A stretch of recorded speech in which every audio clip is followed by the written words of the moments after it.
OP Shukla, page number 99, second, प्रश्न पत्र 2006।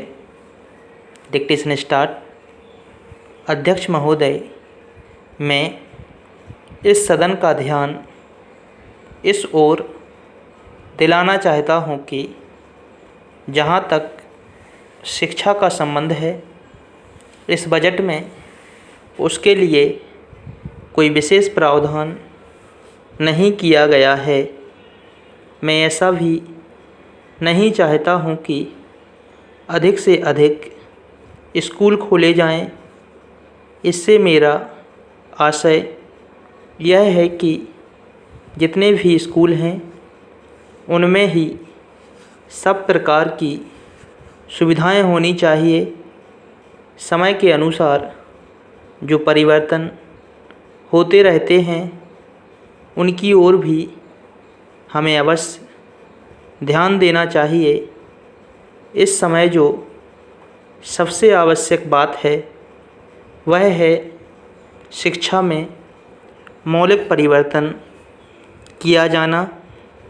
हम सब इस समय लोकतंत्र के युग में रह रहे हैं और यदि हमें लोकतंत्र को सफल बनाना है तो सबसे पहले हमें ऐसे नागरिकों की ज़रूरत है जिन्हें अपने अधिकारों और कर्तव्यों का अच्छी तरह से ज्ञान हो।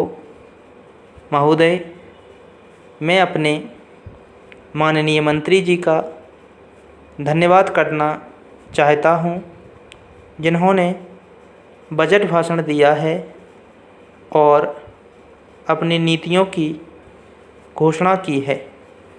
इस बजट से अवश्य ही परिवर्तन आएगा और हमें पूरा विश्वास है कि यह देश को एक नई दिशा प्रदान करेगा।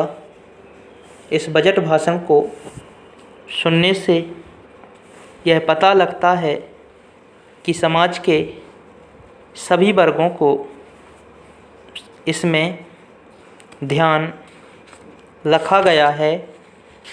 भारतवर्ष एक कृषि प्रधान देश है और मैं समझता हूँ कि इस बजट को तैयार करते समय यह पूरा प्रयत्न किया गया है कि इससे ग्रामीण अर्थव्यवस्था को पूर्ण बल मिल सके।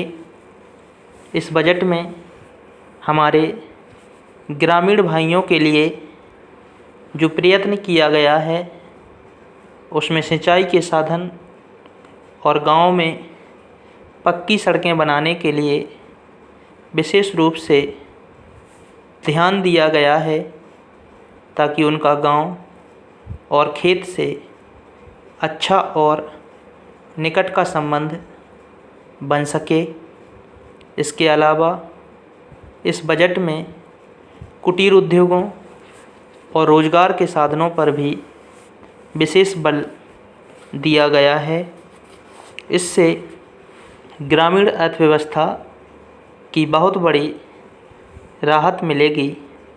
महोदय, इस अवसर पर मैं आपका ध्यान एक बात की ओर आकृष्ट करना चाहता हूँ। बहुत से हमारे भाइयों ने कहा है कि वे अपने इलाके की सफाई आदि के कामों में सहयोग नहीं देंगे। मैं इसे अच्छी तरह से जानता हूँ कि राजनीतिक दल स्वास्थ्य के विषय में ध्यान रखते हैं क्योंकि यह एक बहुत ही महत्वपूर्ण कार्य है। मैं आशा करता हूँ कि इसमें राजनीति का कोई रंग नहीं आना चाहिए। इसमें सब सदस्यों को सहयोग करना चाहिए। स्टॉप।